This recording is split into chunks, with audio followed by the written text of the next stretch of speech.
कृष्णाय वासुदेवाय हरये परमात्मने प्रणतक्लेशनाशाय गोविंदाय नमो नमः। परम मंगलमय परात्पर अखिलेश्वर अकारण करुणा वर्णालय भक्तवांछा कल्पतरु ताड़ित दुत विनिंदक पीताम्बरधारी श्री बालकृष्णलाल के चरणों में बारंबार प्रणाम करते हुए आज हम आत्मदेव ब्राह्मण की कथा पर चर्चा करने जा रहे हैं। तुंगभद्रा नदी के किनारे एक उत्तम नगर नाम का नगर बसा हुआ था। तुंगभद्रा तटे पूर्वं भूपत्तनमुत्तमं यत्र वर्णाः सुधर्मेण सत्य सत्कर्म तत्पराः। तो आत्मदेव ब्राह्मण जो थे उन्हें कोई संतान न थी और उन्हें ऐसा लगता था, जबकि वो पंडित थे, ज्ञानी थे, समझदार थे, शास्त्री जी थे, पर उन्हें ऐसा लगता था कि पुत्र के बिना उनका जीवन अधूरा है। अधूरा क्या, शून्य है। बहुत ही परेशान थे। पर उनकी एक पत्नी थी। पत्नी कैसी थी, उसका स्वभाव कैसा था, ये तो पंडित थे, ज्ञानी थे, समझदार थे। अब पत्नी कैसी थी? लोकवार्ता रता क्रूरा प्रायो बहुजल्पिका सूराच गृह कृत्येषु कृपणा कलह प्रिया। अत्यंत कलह प्रिय थी, बात बात पर झगड़ा करती थी। क्या हिम्मत गांव वालों की किसी स्त्री की कि उसके सामने खड़ी हो जाए। बात करने की बात तो दूर, दूसरों की निंदा करने में बहुत ही निपुण थी। रात दिन यही काम किया करती थी। घर के काम करने में बहुत आलसी थी। अच्छा, एक बात यह है, आध्यात्मिक जगत में जीव की जो मति है, बुद्धि है, उसको उसकी पत्नी कहा गया है। जीव की पत्नी कौन है? बुद्धि। जब जीव की बुद्धि धुंधली हो जाती है, क्योंकि आत्मदेव की पत्नी का नाम था धुंधली, धुंधली हो जाती है तो वह जीव को अधोगति में ले जाने का काम करती है। परंतु वही मति और वही लौकिक पत्नी यदि धर्मानुकूल आचरण करती है तो उसे विकास के पथ पर अग्रसर करती है, आत्मोन्नत की ओर ले जाती है। पुत्र न होने से आत्मदेव अत्यंत दुखी थे और इतने दुखी हुए कि एक दिन वो वन में चले गए प्राण त्यागने के लिए कि पुत्र नहीं मिलेगा तो मेरी पिंडोदक क्रिया नहीं होगी और सब मेरा व्यर्थ हो जाएगा, धन संपत्ति यहीं की यहीं पड़ी रह जाएगी, संभालने वाला कोई नहीं रहेगा, इसलिए प्राण ही त्याग दूंगा। वन में गए, एक सरोवर के किनारे बैठ गए और तभी देखते क्या है, एक संत महात्मा एक बड़े सुंदर गीत गाते हुए आ रहे हैं। क्या? करारविंदेन पदारविंदम मुखारविंदे विनिवेशयन्तम् भटश्च पत्रश्च पुटे शयानं बालं मुकुन्दं मनसा स्मरामि। श्रीकृष्ण गोविंद हरे मुरारे हे नाथ नारायण वासुदेव। अब वो महात्मा जी सरोवर देखा तो जलपान के लिए वहाँ गए। पंडित जी को देखा रो रहे हैं, सरोवर के किनारे बैठे बैठे रो रहे हैं, आंसुओं की पनारे चल रहे हैं। अब संत हृदय नवनीत समान, कहूँ कभी न पैर कहते न जाना। अब वो संत दयालु थे, वो पूछते हैं क्या, कथम रोदसी विप्र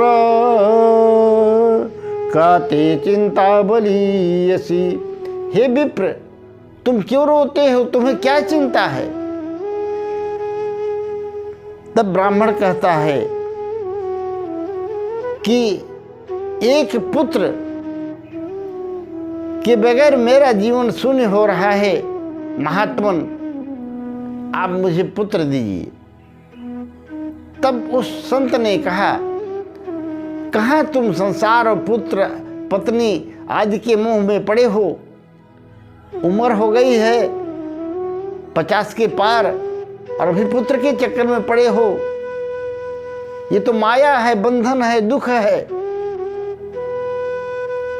भगवान का भजन करो। वन में आकर के भगवान का भजन न करके तुम पुत्र के चक्कर में पड़े हो, माया के चक्कर में पड़े हो।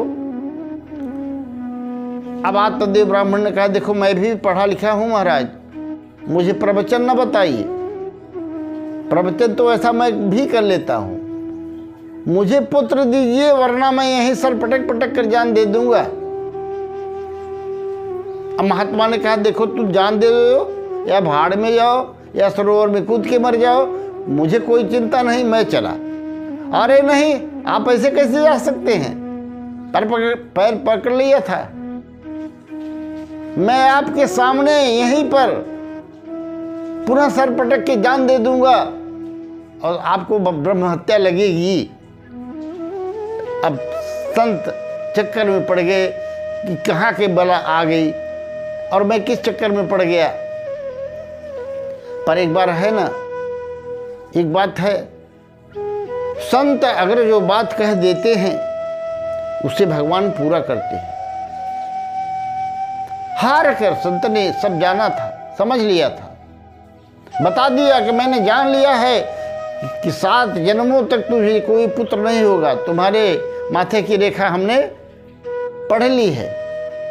पर आत्मदेव संतुष्ट नहीं हुए, तो उन्होंने अपनी झोली से एक फल निकाला और कहा, इसे ले जाकर के अपने पत्नी को खिला देना, तुम्हें पुत्र रत्न की प्राप्ति होगी।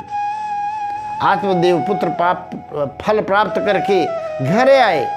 शाम को पहुंचे, पत्नी बड़ी प्रसन्न हुई, सोचा खूब कमा धमा के आए होंगे, परंतु इन्होंने फल थमाया तो वह क्रोध में आकर बोली, अरे दिन भर झक मारते रहे, क्या ये केवल फल लेके आए हो, क्या जिंदगी में मैंने फल नहीं खाया है। अरे नहीं नहीं, ऐसा मत बोलो, संत का दिया हुआ फल है, इसको खाने से तुम्हें पुत्र हो जाएगा, तुम पुत्रहीन हो, बंध्या हो, ये बड़ा अभिशाप है, लोग अपमान करते हैं, इसलिए फल खा लो, संत का दिया हुआ प्रसाद है। इतना कह करके आत्मदेव जी चले गए स्नान करने के लिए, पूजा आदि करने के लिए। इधर धुंधली अपने मन में तर्क वितर्क करने लगी। देखो, जिसकी मति, जिसकी बुद्धि स्थिर नहीं रहती, वो इधर उधर ज्यादा सोचती है, वही धुंधली करने लगी। अब वो बार बार सोचती है, मान लीजिए मैंने फल खा लिया और पुत्र मेरे गर्भ रह गया, तो गर्भ रह जाएगा तो वो एक स्थान वो ले लेगा उधर में, और तो मैं भोजन कम कर पाऊंगी, तो मैं दुबली हो जाऊंगी। और अभी तो पूरे गांव की सभी स्त्रियों को मैं दबा लेती हूँ, मजबूत भी हूँ, बोलने चालने में भी तेज हूँ, पर जब उधर में गर्भ रह जाएगा तो मैं कमज़ोर हो जाऊंगी, और कमज़ोर को सभी सताते हैं। ऐसा मन में वो विचार कर ही रही थी कि गांव की एक सखी आ गई, उसके सामने भी उसने अपनी सारी समस्या रखी। उसने कहा कि देखो, बहन ऐसी बात मत सोचो, संत का प्रसाद है, खा लो, इसमें दिक्कत ही क्या है। पहली बात तो ये कि जो तुम कह रही हो कि इससे बच्चा पैदा नहीं होगा, हमें विश्वास नहीं है। आजकल के संत बड़े धोखेबाज होते हैं, पाखंडी होते हैं। अरे भैया, उसने कहा देखो, अगर संतों में 2-1 जेल चले गए या गड़बड़ कर गए तो सभी ऐसे नहीं होते। आज भी सच्चे संतों की कमी नहीं है, उनका वचन है तुम्हें पुत्र होगा, तुम खा लो, दिक्कत ही क्या है। अच्छा, वो बहुत समझाई पर धुंधली नहीं मानी, वो विचार करती ही रही। तब तक उसकी बहन आ गई। अब बहन के सामने भी उसने ये समस्या रखी। अब देखो, जहां खाने की कमी है, जहां खाने की कमी है वहां खाने वालों की लाइन लगी है, और जहां खाने वाले हैं वहां खाने की व्यवस्था ही नहीं। बड़ी विचित्र व्यवस्था है संसार की। उसकी बहन के कई पुत्र हो गए थे, अब भी पेट में था, होने वाला था। गरीब थी, सोचा, बहन को कहा कि देखो बहन, मैं तो तुम्हें और कुछ नहीं बता सकती, एक बात तुम्हारी मदद कर सकती हूँ। तुम देखो, फल की परीक्षा करना चाहती हो तो ये फल को तुम गाय को खिला दो, और मेरा बच्चा समय पर होगा तो तुम मुझे बुला लेना, और मैं रात में आकर के बच्चा दे दूंगा, तुम बोल देना कि मेरे पुत्र हो गया है। ये बात उसे बड़ी अच्छी लगी और उसने मान लिया। और जैसे ही उसने मान लिया, जाकर के बहन के अब समय पर जब पुत्र हुआ तो बहन के पुत्र को लेकर के उसका नाम धुंधकारी रखा। और ठीक उसी समय गौ के गर्भ से भी एक बालक पैदा हुआ जिसका नाम गोकर्ण रखा गया, इसलिए कि उसके कान केवल गौ के जैसे थे, बाकी पूरा शरीर मानव का था। ये रही गोकर्ण और धुंधकारी की कथा।